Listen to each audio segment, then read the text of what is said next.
décroches, après tu décroches et tout de suite tu accroches. Non, non, pour accrocher, il faut... Attention, attention.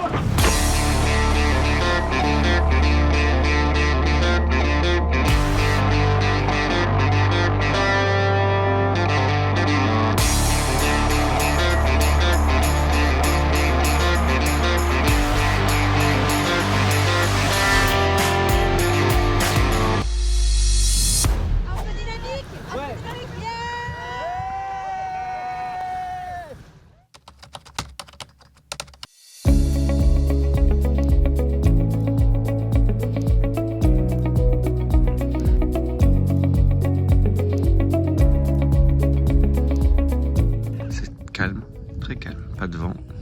La nuit était bonne au mouillage, le bateau n'a pas dérapé.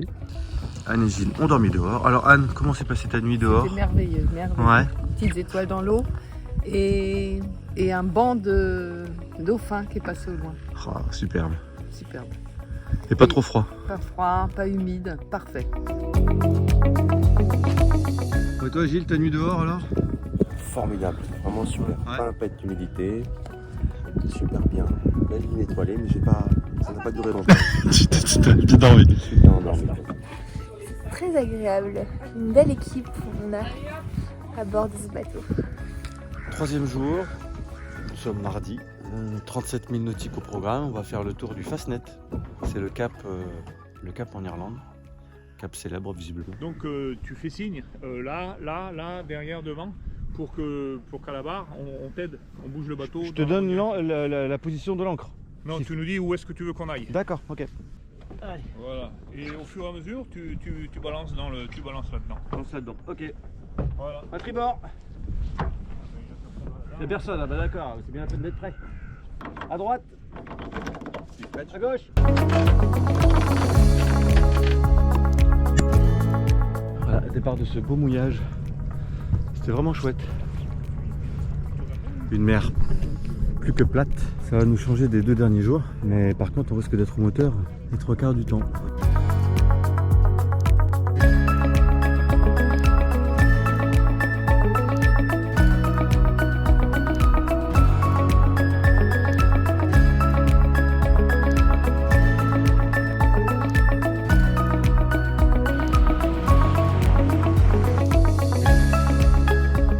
Ça va Sandrine? Ouais, Coucou. il n'y a pas beaucoup de vent.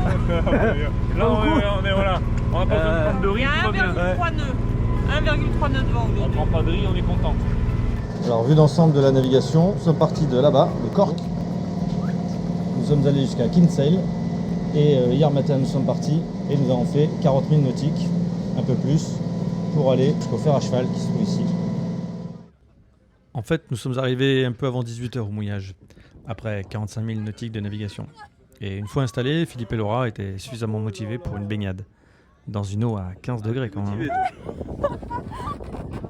Allez, faut pas réfléchir. Allez. Oh la vache.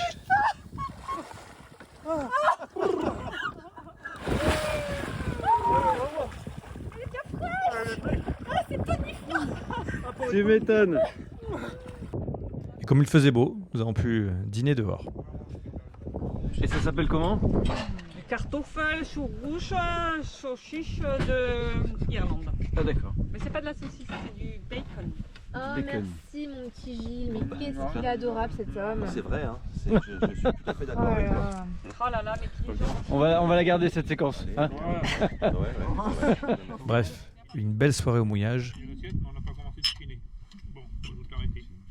Chine. Et là nous venons de partir en direction du Fastnet, qui est le rocher le plus au sud de l'Irlande. Et ensuite direction l'île des Ours, ici. Et on va faire un petit mouillage ici.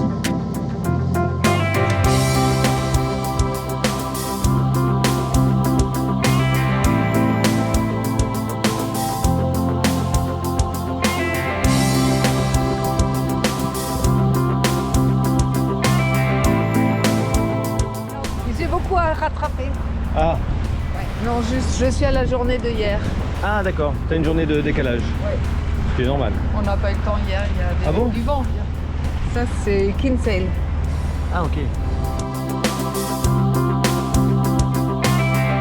Le Fastnet qui s'approche devant nous là. rester dans la ligne des 15 mètres par là. On l'a fait où là-dedans? Là devant, ouais, ça va changer un petit peu.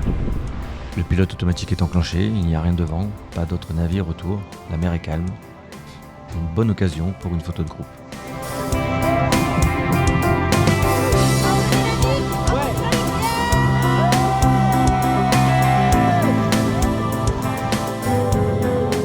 Ça représente une course mythique, le Fastnet. Et notamment mythique et un peu triste dans les années 70, je ne sais plus laquelle, je ne sais plus la date exacte, où il y a eu je sais pas, la moitié ou les 3/4 des bateaux qui se sont échoués. Il y a eu, je crois, une quinzaine de morts malheureusement dans cette course. Donc c'est en ça qu'elle est mythique et que ce rocher est mythique.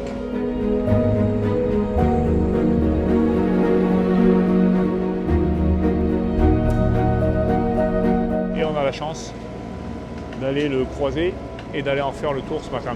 Il est joli ce rocher, magnifique.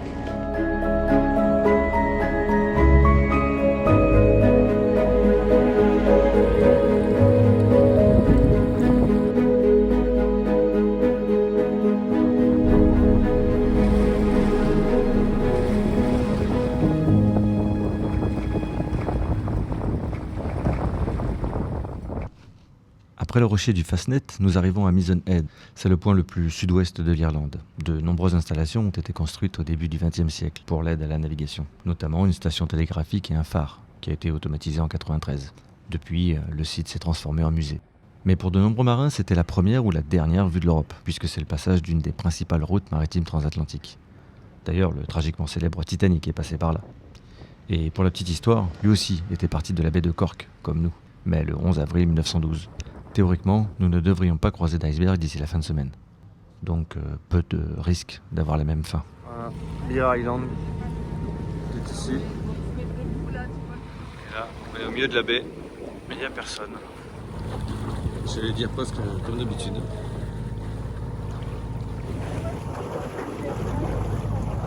Sur la bouée jaune, c'est une marque spéciale, il y a un rocher. Ah non mais pourquoi tu veux t'emmerder là, tout droit devant toi là, t'as un voilier, t'as de la place à côté de lui là. Donc c'est tribord, hein?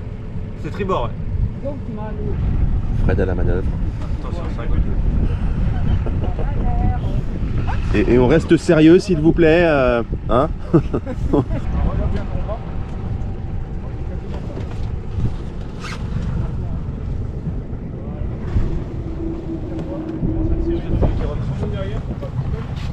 Nous venons d'arriver sur Bear Island. Belle petite nave encore. Et c'est sympathique comme tout ici. Alors Sandrine, qu'as-tu pensé de cette navigation? Ah, merveilleux, on a eu beaucoup plus de vent que prévu. On a fait des traits d'une finesse sans nom. Le bateau il marche super, vraiment. Pouah, qu'est-ce qu'il est bien ce bateau. L'île de Bear fait environ 18 km². Au milieu du 19e siècle, plus de 2000 habitants vivaient ici. Mais suite à la Grande Famine, entre 1845 et 1852, il n'était plus que 1454. À peine débarqué, on va faire un tour en ville. Enfin en ville, c'est un grand mot. En langue irlandaise. En 2022, ils ne sont plus que 190 habitants.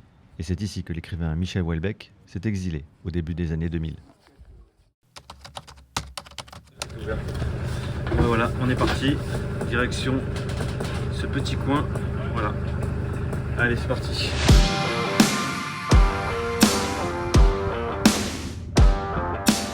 Sandrine, t'as largué?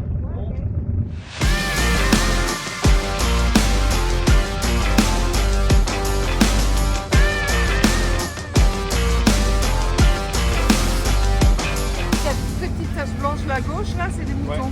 Des vrais moutons irlandais avec la tête noire. Ah, voilà.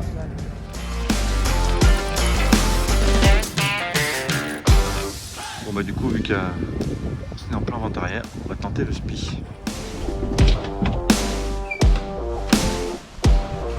Vas-y, allez.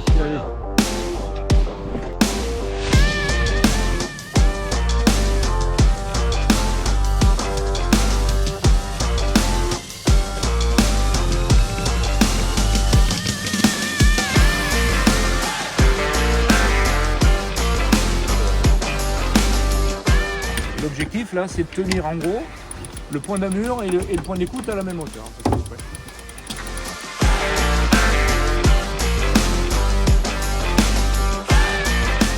C'est vrai que notre vent, 4 nœuds de vitesse, ah oui, le ratio est pas mal. 8 nœuds, s'il faut prendre des raies à 8 nœuds, c'est possible. On va acheter un pédalo, c'est la mieux. On arrive au niveau des 2 rochers. Et on va passer entre les 2 rochers là. Et donc il va falloir faire un empannage sous speed. Moi je veux bien aller au tango, mais on me rappelle plus. Donc ton bras va devenir ta cloche et la cloche va devenir ton Ça bras. s'inverse. Voilà. Ça fait Voilà. comme ça. Et surtout, pense bien. simplement basculer tranquillement sans forcer. Tu penses bien à le passer sous l'écoute Voilà, mais l'écoute, des Génois. Bon, ça, c'est la théorie. Mais c'était sans compter les courants au passage du Cap, le voilier sur notre bâbord qui faisait route comme nous, les longes qui permettent de s'accrocher à la ligne de vie pendant les manœuvres, mais qui peuvent aussi limiter les mouvements, sans oublier l'éternel empannage sauvage. Vous voyez ce que je veux dire? Bref, ça ne va pas être simple. Alors on est dans la machine à laver.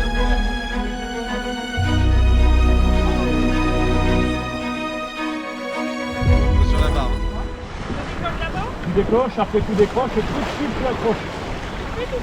Non, pour accrocher, il faut... Attention. C'est bon, elle va revenir. On est à la limite, là il faut la prendre la gamboite. Non, il n'y a pas à avoir peur, là, il n'y a rien qui va se passer. Ramène bien cette boîte au centre. Voilà, elle est bien au centre. C'est bon, là voilà. Non, tu vas jamais y arriver. Sous le tangon, t'as une ficelle. Voilà. Non, là, il faut décrocher, là-bas au bout. Décrocher au bout. Voilà. T'es attaché à quoi? Allez.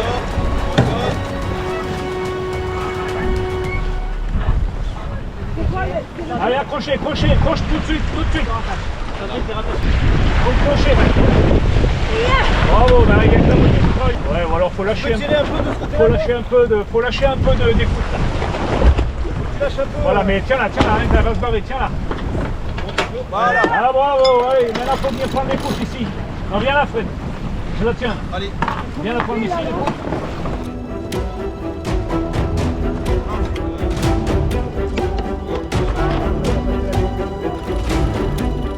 Au final, pas le temps d'apprécier. Le vent va se lever et Philippe, le chef de bord, préfère qu'on affale le spi. Mais là aussi, ça va pas être simple.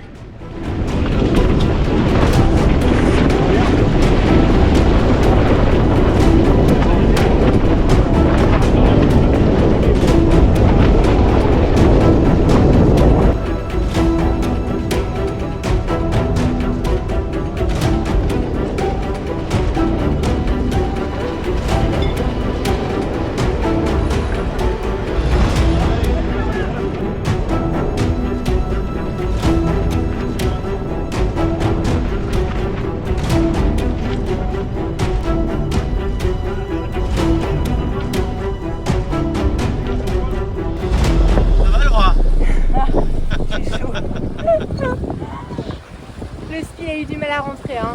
Ouais. Mais bon, on y est arrivé, ouais. Ça va Gilles? Qu'est-ce qui s'est passé là? Ça s'est très bien passé tout ça. Alors, on a eu un petit coup de vent à 15-17 nœuds quand on a fallu le spi, donc ça a été un poil plus sportif que prévu. Juste après avoir fait l'empannage sous spi en plus. Donc, tout ceci s'est très bien passé, ça a été un bon exercice.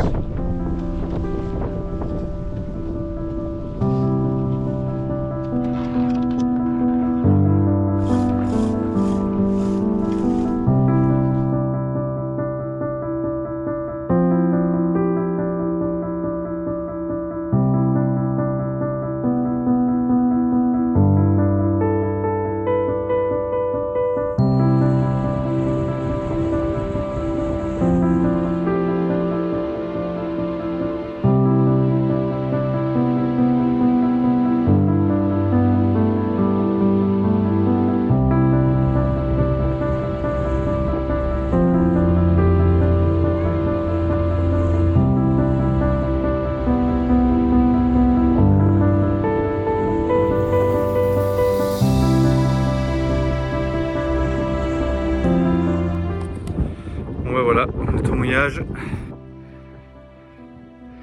Petit coin sympathique, un peu venteux. 34 000 nautiques en 7 heures et on a fait ça. On va voir si c'est juste. Non, j'ai pas eu le temps. Et ils vont se baigner.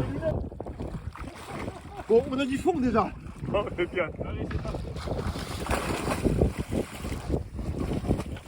Alors les méduses, ça pique ou pas? Elle est super bonne. Moi j'y vais quand je saurai que les méduses piquent ou pas. T'aimes pas les méduses? Gifou oignon, gifou lardon, gifou patate, D'accord. gifou saucisse. Et ceux qui aiment, c'est-à-dire les filles, auront le droit de mettre du rouge. Ah, un peu de verre. Voilà, D'accord. pour manger des vitamines pour pas avoir le scorbut. Ah. Car si on chope le scorbut, on a les dents qui tombent. Ah, en une semaine? En une semaine. Ah oui, d'accord. Tous les jours de légumes verts, sinon on a les dents qui tombent. C'est quoi le truc de Star Wars? Là. Ah, c'est carrément une île là cette fois. Le petit là. Ouais, mais là on y va, on fait le tour, comme on a fait le tour de... Ah oui, mais on s'arrête pas. Il y a un épisode de Star Wars Alors. qui a été tourné là-dedans parce qu'il y a un, comment ça s'appelle ça, Ah, un c'est vieux un port. monastère du 14e siècle qui est planté sur C'est pas Terre. un port rouge. Ouais, c'est raté aujourd'hui. Ah mince. Désolée.